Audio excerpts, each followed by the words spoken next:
Good morning students, class 9th। ध्यान दें, आज हम आपको बताएंगे, जैसा कि आप लोगों ने फर्स्ट और सेकंड चैप्टर पहली इकाई का पूरा कर लिया है। दूसरे इकाई में भी आपका पहला लेसन पूरा हो चुका है। आज शुरुआत करते हैं दूसरी इकाई के दूसरे लेसन की, जिसका नाम है भारत का भौतिक स्वरूप। यानी जो हमारा देश भारत है, इसका भौतिक स्वरूप क्या है। भौतिक स्वरूप में बताया जाएगा कि भारत में विभिन्न प्रकार की भू आकृतियाँ प्राकृतिक रूप में उपस्थित हैं। जो हमारा भारत है, ये भारत देश में एक जैसी स्थिति, एक जैसा दृष्टि हर जगह नहीं है। कहीं तो पर्वत हैं, कहीं मैदान हैं, कहीं पठार है, तो कहीं मरुस्थल है, कहीं द्वीप समूह है। यहाँ के भौगोलिक क्षेत्र में भिन्न भिन्न प्रकार की शैली भी पाई जाती है। कुछ शैल खड़ी की तरह मुलायम है, तो कुछ शैलें संगमरमर की तरह कठोर भी हैं। यहाँ अनेक प्रकार की मिट्टी भी पाई जाती है। कहीं काली मिट्टी, कहीं बलुई मिट्टी, कहीं चिकनी मिट्टी, कहीं दोमट मिट्टी, अनेक प्रकार की मिट्टियाँ पाई जाती हैं। कहने का मतलब यह है कि जो भारत का भौतिक स्वरूप है, ये एक जैसा नहीं है। भारत का प्रायद्वीप क्षेत्र सबसे प्राचीन भूभाग गोंडवाना भूमि का एक भाग था। पृथ्वी की सतह का सबसे प्राचीन भाग, इसके विपरीत हिमालय का पूरा क्षेत्र एक नई स्थलाकृत का भाग माना जाता है।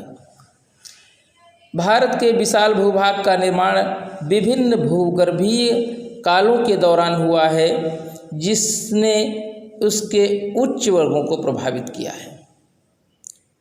उच्च वाचों को प्रभावित किया है। भूगर्भीय निर्माणों के अतिरिक्त कई अन्य प्रक्रियाएं, जैसे अपरदन का मतलब होता है कटाव, अपक्षय तथा निक्षेपण के द्वारा वर्तमान उच्च वाचों का निर्माण तथा संशोधन हुआ है। उच्च वाच से तात्पर्य किसी भूभाग के ऊबड़ खाबड़ धरातल से है। सभी प्रकार के पहाड़ी, पठार व मैदानी तथा मरुस्थलीय क्षेत्र मिलकर किसी क्षेत्र के उच्चावच का निर्माण करते हैं। जैसा कि हमने पहले ही बताया है कि जो भारत का भौतिक स्वरूप है, ये एक समान नहीं है। उच्चावच की दृष्टि से भारत में अनेक विभिन्नताएं पाई जाती हैं। इनका मूल कारण अनेक शक्तियों और संचालनों का परिणाम है, जो लाखों वर्ष पहले घटित हुई थी। इसकी उत्पत्ति भूवैज्ञानिक अतीत के अध्ययन से स्पष्ट की जा सकती है। आज से लगभग 25 करोड़ वर्ष पूर्व भारतीय उपमहाद्वीप विषुवत रेखा के दक्षिण में स्थित प्राचीन गोंडवाना लैंड का एक भाग था। आंगारा लैंड नामक एक अन्य प्राचीन भूखंड विषुवत रेखा के उत्तर में स्थित था। दोनों प्राचीन भूखंडों के बीच टेविस नामक एक सांकरा लंबा उथला सागर था। इन भूखंडों की नदियां टेथिस में अवसाद जमा करती रही, जिससे कालांतर में टेविस सागर पूरी तरह पट गया। पृथ्वी की आंतरिक हलचलों के कारण दोनों भूखंड टूट गए, जिस कारण गोंडवालैंड से भारत का प्रायद्वीप अलग हो गया। जैसा कि माना जाता है कि भूखंडों के टूटे हुए भाग विस्थापित होने लगे। आंतरिक हलचलों में टेथिस सागर के अवसादों की परतों में खिंचाव हुआ और उनसे विशाल मोड़ पड़ गए। इस प्रकार हिमालय पर्वत श्रृंखला की रचना हुई। इसी कारण हिमालय को वलित पर्वत भी कहा जाता है। हिमालय की उत्पत्ति के बाद भारतीय प्रायद्वीप हिमालय के मध्य एक खाई या गर्त शेष रह गया। हिमालय से निकलने वाली नदियों ने स्थल का अपरदन करके अवसादों के उस गर्त को क्रमशः भरना प्रारंभ किया। जिसमें विशाल उत्तरी मैदान की रचना हुई। इस प्रकार भारतीय उपमहाद्वीप की भू आकृतियाँ इकाइयाँ अस्तित्व में आई।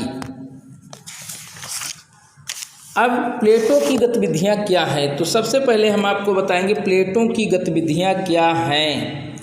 तो प्लेटों के अनुसार भूपृष्ठ की मुख्य प्लेटों को 3 वर्गों में बांटा जा सकता है। कुछ प्लेटें एक दूसरे के निकट आती हैं और अपसारित परिसीमा का निर्माण करती हैं, जबकि कुछ प्लेटें एक दूसरे से दूर जाती हैं और अपसारित परिसीमा का निर्माण करती हैं। जब 2 प्लेटें एक दूसरे के निकट आती हैं तब वह टकरा कर टूट सकती हैं या प्लेट फिसल कर दूसरी प्लेट के नीचे जा सकती है। कभी कभी वह एक दूसरे के साथ क्षैतिज दिशा में भी गति कर सकती हैं। रूपांतर परिसीमा का निर्माण करती हैं। इन प्लेटों से लाखों वर्षों से हो रही गति के कारण महाद्वीपों की स्थिति तथा आकार में परिवर्तन आया है। भारत की वर्तमान स्थलाकृति का विकास भी इसी प्रकार की गतिविधियों से प्रभावित हुआ है। तो बच्चों, आज का होमवर्क है प्लेटों की गतिविधियों को लिखें और उनका अध्ययन करें और बताएं कि भारत का स्वरूप कैसा है।